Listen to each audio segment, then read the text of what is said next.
Salatullah, salamullah ala taha rasulillah. Salatullah,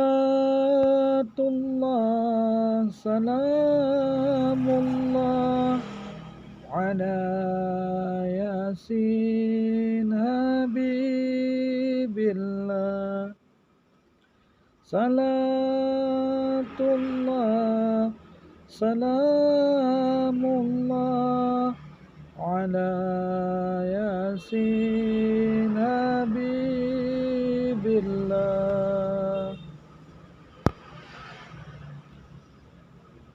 Assalamualaikum warahmatullahi wabarakatuh.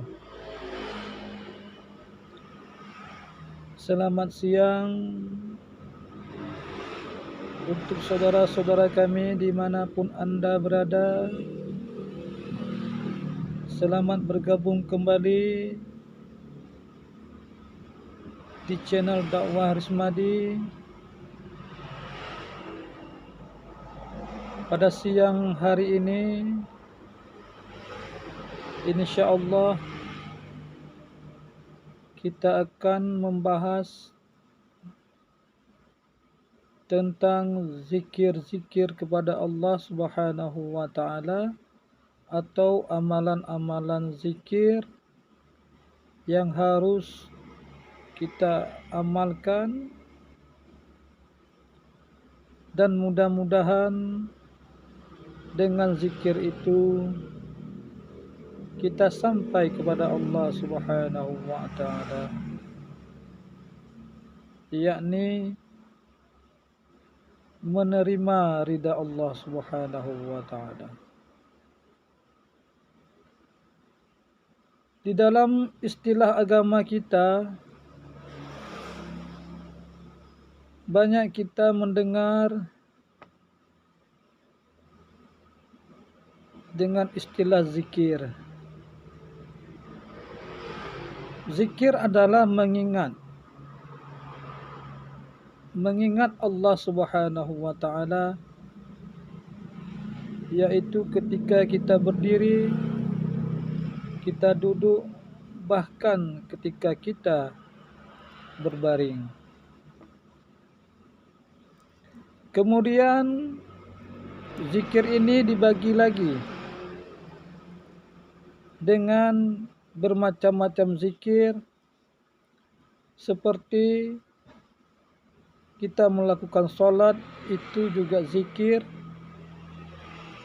Mengucapkan kalimat subhanallah, itu juga zikir. Mengucapkan Allah Allah, itu juga zikir. Mengucapkan Allahu Akbar, itu juga zikir. Dan mengucapkan zikir la ilaha illallah, itu merupakan juga zikir. Di dalam kitab Al-Hikam, pengarangnya menyebutkan, yaitu Syekh Ahmad bin Athaillah As-Sakandari. Beliau mengatakan, jangan pernah tinggalkan zikir dengan alasan tidak hadirnya hati, atau tidak mau melakukan zikir, atau mengamalkan zikir dengan alasan hati tidak hadir kepada Allah Subhanahu wa taala. Tetapi beliau menyuruh tetaplah berzikir walaupun hati kita tidak hadir kepada Allah Subhanahu wa taala. Karena dengan seringnya kita berzikir, insyaallah kita akan diangkat dari zikir lalai kepada Allah, mudah-mudahan berkat zikir itu kita diangkat menjadi zikir hadir atau hudur kepada Allah Subhanahu wa taala. Allah Subhanahu wa taala sangat mudah untuk mengangkat derajat seseorang itu ke atas yang lebih tinggi dengan kehendaknya.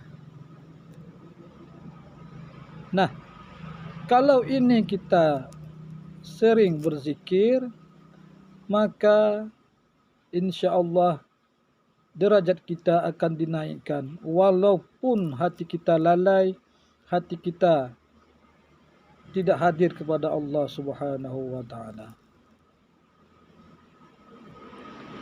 Nabi Muhammad sallallahu alaihi wasallam bersabda,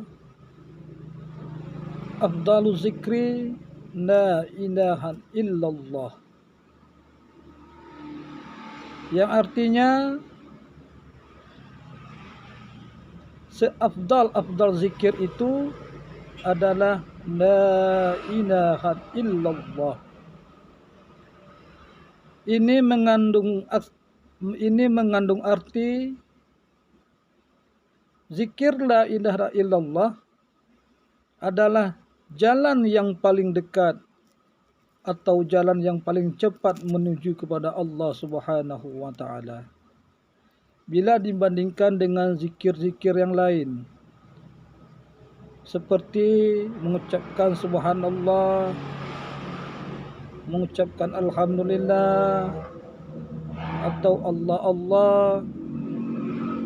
atau zikir-zikir yang lain. Ini bukan berarti kita meninggalkan syariat-syariat. Yang dimaksud di sini adalah memperbanyak zikir la ilaha illallah kepada Allah Subhanahu wa taala. Zikir ini juga disebut dengan zikir nafi isbat, yaitu mengikrarkan tiada Tuhan yang hak disembah kecuali Allah Subhanahu wa taala. Maka oleh karena itu kita diperintahkan untuk banyak-banyak berzikir kepada Allah Subhanahu wa taala. Saudara-saudara kami, umat-umat Nabi Muhammad sallallahu alaihi wasallam dimanapun Anda berada, pentingnya zikir ini merupakan suatu kebutuhan bagi rohani kita, suatu makanan untuk roh kita, agar rohani kita selalu kuat, selalu sehat, dan tentunya diridai oleh Allah Subhanahu wa taala. Bahkan juga Nabi Muhammad sallallahu alaihi wasallam bersabda, ajarilah orang yang sakratul maut itu dengan zikir la ilaha illallah. Begitu pentingnya zikir ini sehingga sampai-sampai kita dalam sakratul maut pun diajari, diperintahkan untuk diajarkan kalimah la ilaha illallah. Dan juga Nabi Muhammad bersabda, barang siapa di akhir hayatnya mengucapkan la ilaha illallah, dia akan masuk surga. Yang maksudnya sudah dipastikan orang yang mengucapkan la ilaha illallah ini di akhir hayatnya atau dalam sakratul maut, maka ia dipastikan masuk surga. Bahkan ada riwayat masuk surga tanpa dihisab. Nah, saudara-saudara kami, dimanapun Anda berada, mari kita berusaha untuk memperbanyak zikir la ilaha illallah ini. Walaupun hati kita tidak hadir, hati kita masih dengan dunia, tetapi kita tetap harus berusaha untuk melazimkan zikir ini sehingga kita menjadi kekasih-kekasih Allah, artinya orang-orang yang disayangi oleh Allah Subhanahu wa taala. Pada suatu hari Sayyidina Ali karamallahu wajhah pernah bertanya kepada Rasulullah Muhammad sallallahu alaihi wasallam, "Ya Nabi, ajarkanlah saya kalimat. Dengan kalimat itu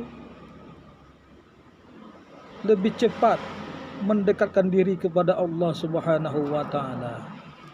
Kemudian Nabi Muhammad sallallahu alaihi wasallam bersabda, "Wahai Ali, ucapkanlah la ilaha illallah sebanyak-banyaknya, atau basahilah lidahmu dengan kalimah la ilaha illallah sebanyak-banyaknya." Waktu Nabi mengajarkan itu, Nabi menyuruh pejamkan mata, lalu Nabi mengucapkan kalimah la ilaha illallah, kemudian Sayyidina Ali mengikutinya. Saudara-saudara kami, umat-umat Nabi Muhammad sallallahu alaihi wasallam dimanapun Anda berada, kalimat zikir nafi isbat ini adalah merupakan amalan yang paling dicintai oleh Allah Subhanahu wa taala. Karena seperti yang kita katakan tadi, bila seseorang sudah sampai kepada ajalnya, Nabi menyuruh mengajarkan kalimah la ilaha illallah ini untuk mendapatkan tiket atau untuk mendapatkan kepastian dari Allah menuju surga Jannatul Naim. Coba kita lihat, kita renungkan, mengapa dalam hadis yang lain itu Nabi juga bersabda bahwasanya siapapun dari umatnya ini di akhir hayatnya mengucapkan kalimah la ilaha illallah, dijamin masuk surga. Kenapa tidak kalimat zikir yang lain? Atau kenapa tidak salawat? Kenapa tidak kalimat subhanallah atau kalimat alhamdulillah? Ini menunjukkan zikir la ilaha illallah ini begitu tinggi nilainya di sisi Allah Subhanahu wa taala. Allah Subhanahu wa taala juga di dalam sebuah hadits qudsi mengatakan, barang siapa yang mengucapkan la ilaha illallah itu, maka dia telah memasuki bentengku. Dan barang siapa memasuki bentengku, maka dia aman daripada amarahku. Nah, inilah yang harus kita lakukan, yang harus kita lazimkan, zikir nafi isbat ini, agar kita diridai oleh Allah Subhanahu wa taala. Saudara-saudara kami dimanapun Anda berada, alhamdulillah kita ini di Aceh telah muncul guru-guru yang mengajarkan kita, bahkan mendakwahkan zikir la ilaha illallah ini untuk kita amalkan dalam kehidupan sehari-hari. dan guru-guru tersebut menyatakan atau mengatakan betapa tingginya nilai zikir ini, sehingga harus kita dawamkan, harus kita istiqamah. Misalnya kita membuat sebuah target dalam sehari semalam itu berzikir 1000 kali ataupun 100 kali, terserah sebagaimana kemampuan kita dalam menjalani amalan zikir ini. Saudara-saudara kami, umat-umat Nabi Muhammad sallallahu alaihi wasallam, dimanapun Anda berada, mari kita untuk selalu ingat kepada Allah dengan cara berzikir ini, yaitu berzikir nafi isbat. Ketika kita berzikir ini, la ilaha illallah, di dalam hati kita jangan lagi mengatakan tiada Tuhan selain Allah. Karena kalimat makna yang seperti itu adalah makna seorang hamba-hamba Allah yang baru masuk Islam. Tetapi ketika kita sudah berislam dari kecil, dari nenek moyang kita sudah berpuluh-puluh tahun, menurut Ibnu Abbas, beliau berkata, ketika kita mengucapkan zikir nafi isbat ini, yaitu la ilaha illallah, di dalam hati kita harus kita tasdikkan, harus kita mengucapkan tiada yang memberi manfaat atau tiada yang memberi mudarat kecuali Allah Subhanahu wa taala. Atau dalam kalimat yang lain, la maujud illallah atau la ma'bud illallah. Tidak ada yang wujud, yang sebenar-benar wujud kecuali wujudnya Allah Subhanahu wa taala. Tiada yang kita ibadahi kecuali memang hanya Allah Subhanahu wa taala. Ini kalau kita bisa melakukan seperti ini, fadilahnya memenuhi langit dan bumi.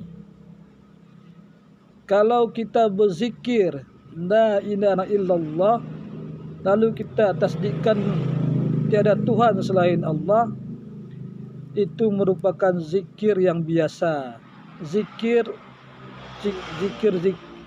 yang merupakan syarat-syarat seorang yang belum Islam atau seorang yang mau mu'alaf.